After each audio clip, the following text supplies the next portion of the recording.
Hello students, आज हम शुरू करने जा रहे हैं Newton's third law of motion और उसके एग्जांपल्स देखेंगे।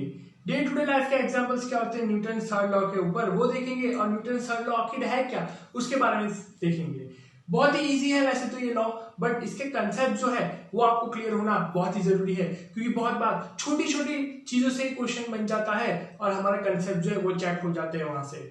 फाइन, तो अगर आपने प्रीवियस वीडियो नहीं देखा है अब तक तो प्रीवियस वीडियो देखें, बिकॉज हमने वहां पे डिस्कस किया है क्या मोमेंटम और इंपल्स जो है वो सेम है या डिफरेंट डिफरेंट है।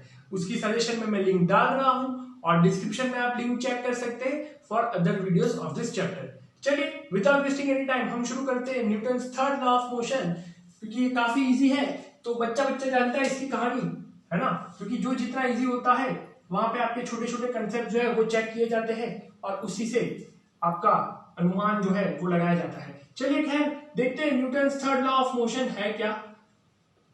बोलो भाई, क्या है Newton's third law of motion? Newton's third law, Newton's third law क्या है? बहुत ही सिंपल है ना। Every action has equal and opposite reaction, every action has equal and opposite reaction, ठीक है। या आप ऐसे भी बोल सकते हो action and reaction are equal in magnitude and opposite in direction.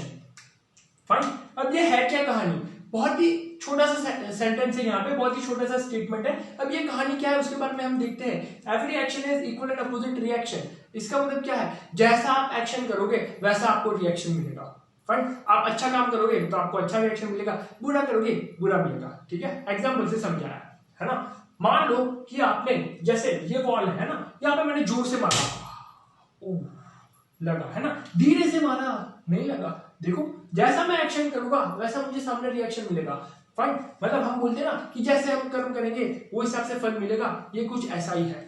जैसे हम कम कर्म करेंगे उस हिसाब से हमें फल मिलेगा। जैसे ये जोर से मारा, लगा, धीरे मारा, कुछ नहीं हुआ।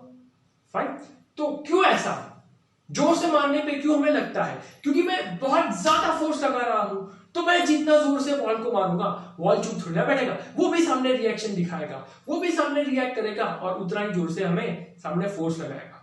फाइन, ये ऐसा ही हो गया। आपने आपके एक फ्रेंड को थप्पड़ मारी तो आपका फ्रेंड थोड़ा चुप बैठेगा। हाँ, गांधीगिरी का थोड़ा टाइम है, वो भी आएगा ये चपाट, ठीक है, वो भी आपको सामने एक थप्पड़ मारेगा।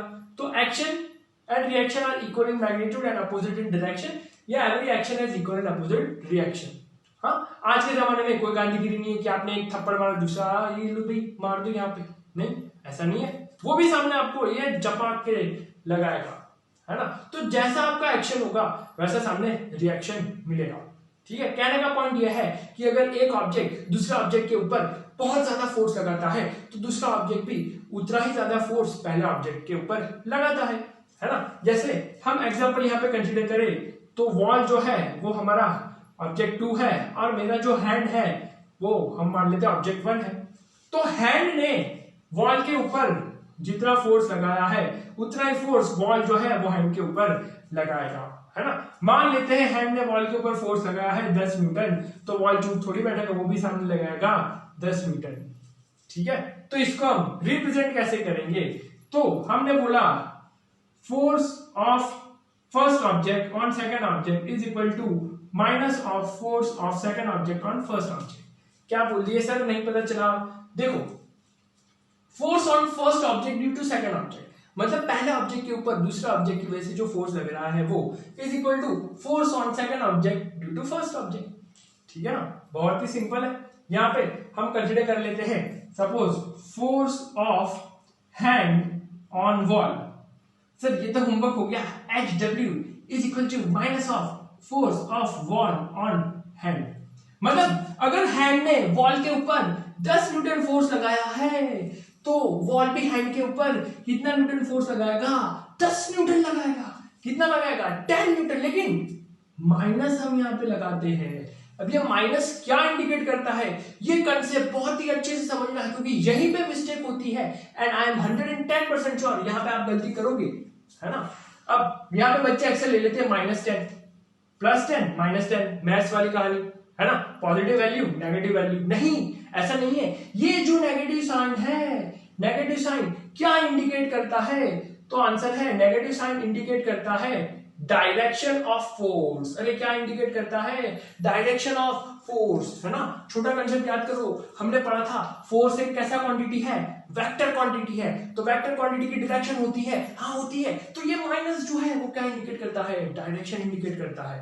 फाइन। इसका मतलब मैंने 10 न्यूटन फोर्स बॉल के ऊपर यूं लगाया तो बॉल जो है 10 न्यूटन फोर्स मेरे सामने यूं लगाएगा, है ना, ये यूं लगाएगा।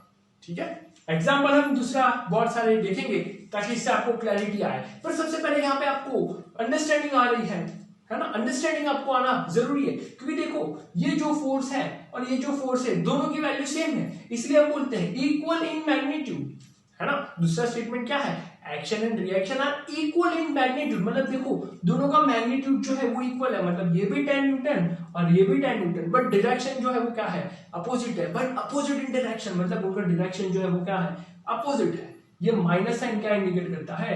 डायरेक्शन इंडिकेट करता है। मतलब मैंने फोर्स ये डायरेक्शन में लगाया तो बॉल वापस अपना फोर्स अपोजिट डायरेक्शन में लगाएगा, इसलिए मुझे हाथ में जोर से लगती है। फाइन, समझ आया? तो ये जो है इसे हम बोलेंगे कि न्यूटन थर्ड लॉ का फॉर्म है ना। जैसे सेकंड लॉ का फॉर्म होता है F = ma, तो ये फॉर्मूला नहीं है, form of Newton third law, है ना। इससे हम कोई वैल्यू ढूंढ नहीं रहे, हमें पता है पहले से फोर्स, बट ये एक फॉर्म है रिप्रेजेंटेशन करने का। ठीक है, क्लियर हुई ये कहानी?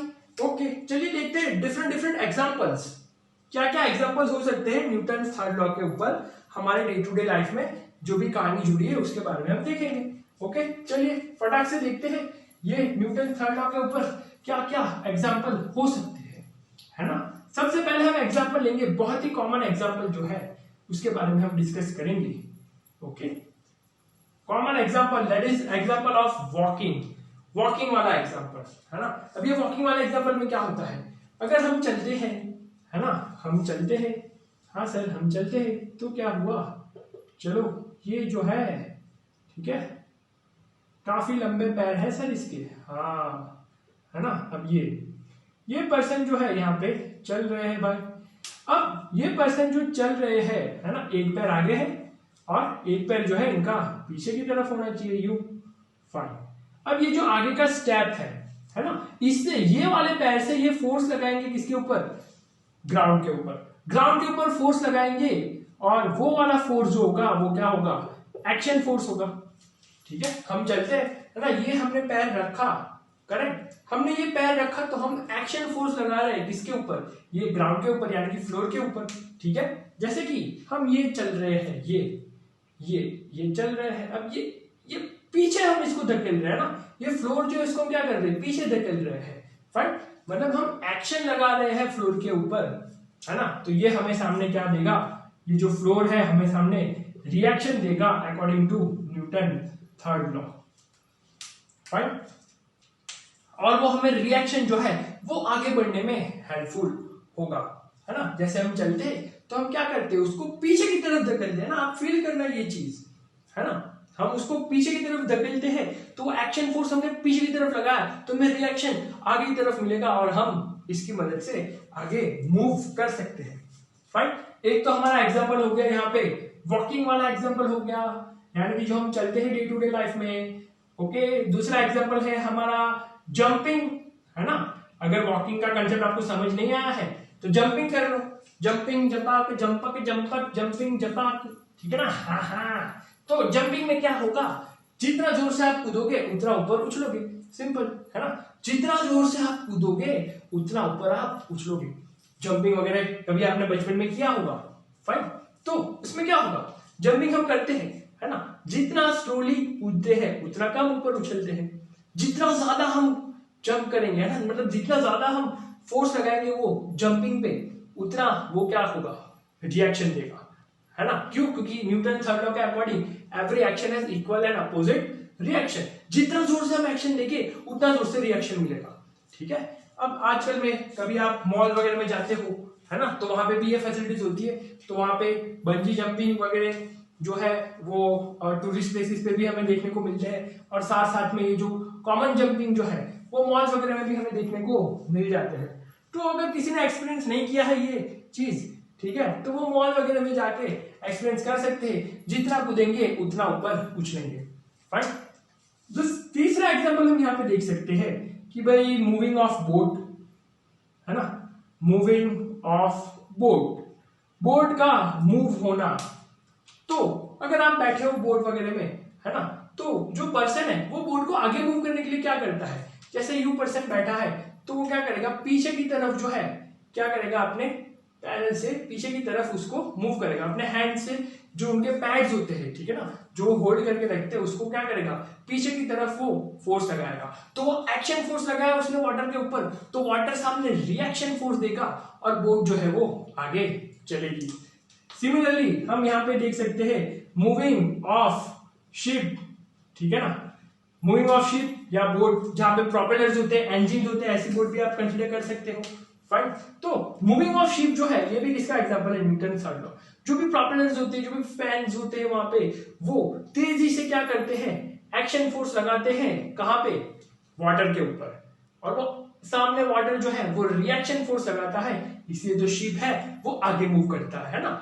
इंजन, प्रोपेलर्स, ये सारी चीजें जो है यहाँ पे यूज होती है, क्या चीज के लिए यूज होती है, एक्शन फोर्स लगाने के लिए वाटर के ऊपर। तो जितना जोर से एक्शन होगा उतना सामने रिएक्शन मिलेगा और वो शिप जो है आगे इजीली क्या कर पाएगा बच्चों, मूव कर पाएगा।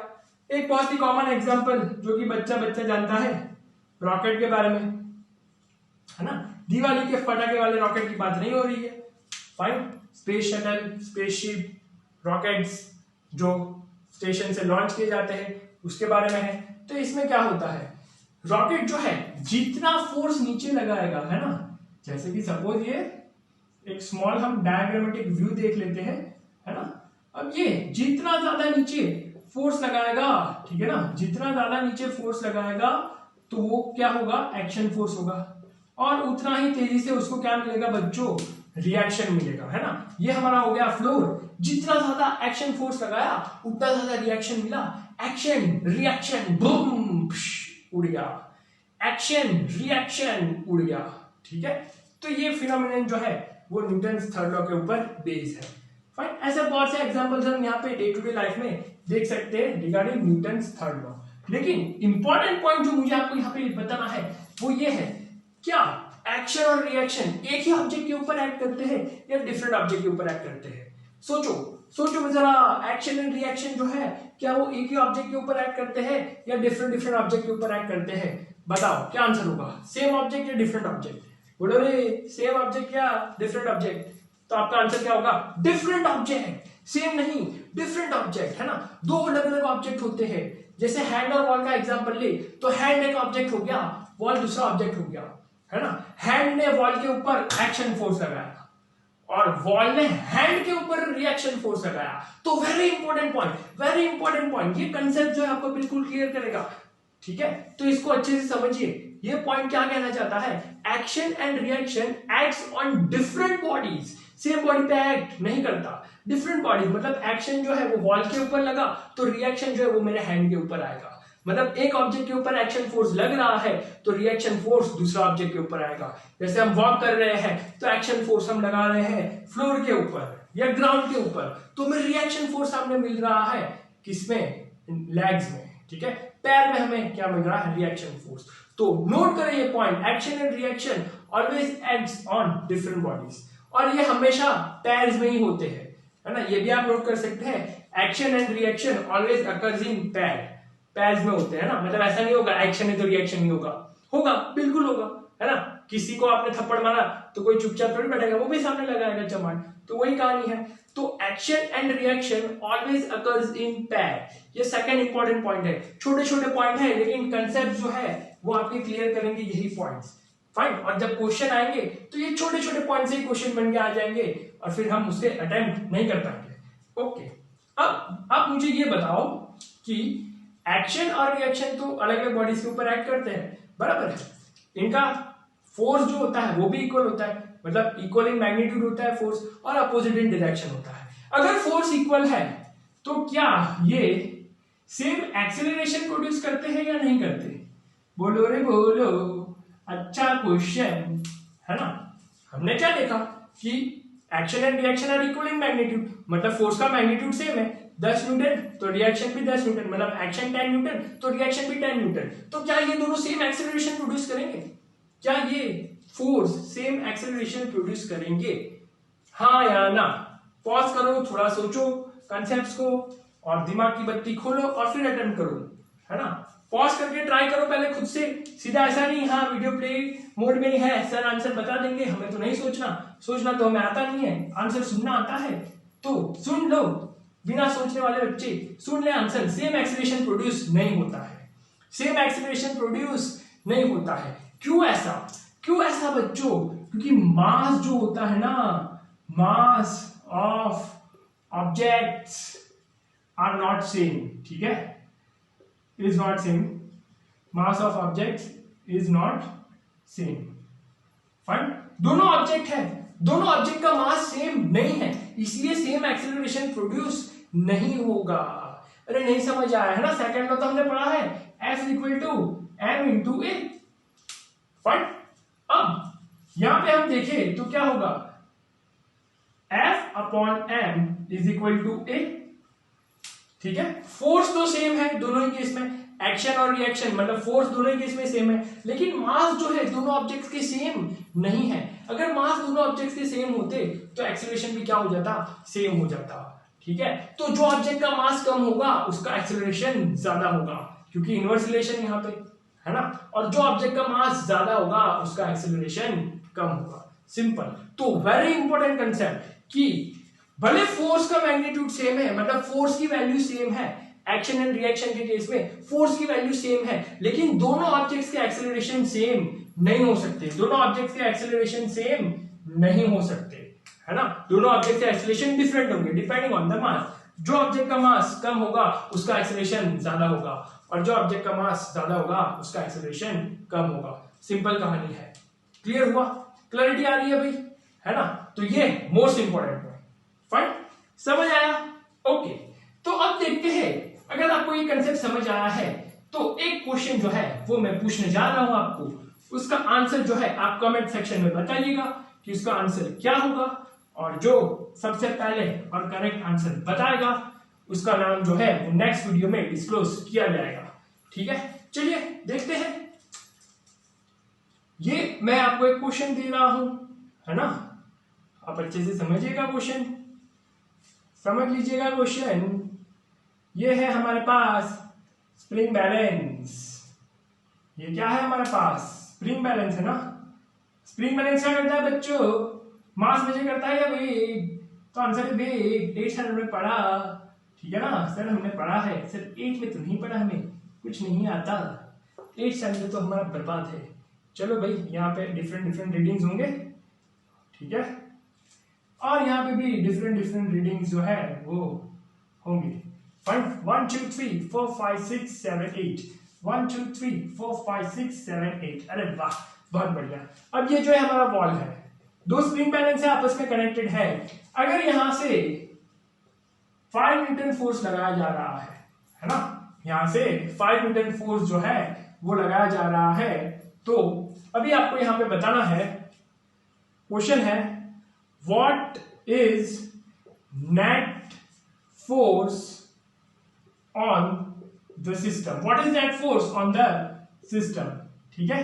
ऑप्शन है आपके लिए, डोंट वरी, ऑप्शन है 4 newton towards right, 4 newton towards right, fine, मतलब राइट डायरेक्शन में, right hand side, 4 newton towards left, C 8 newton towards right, 8 newton towards right, okay, D is 8 Newton towards left, 8 Newton towards left, and E option एक और option है 0 Newton, fine.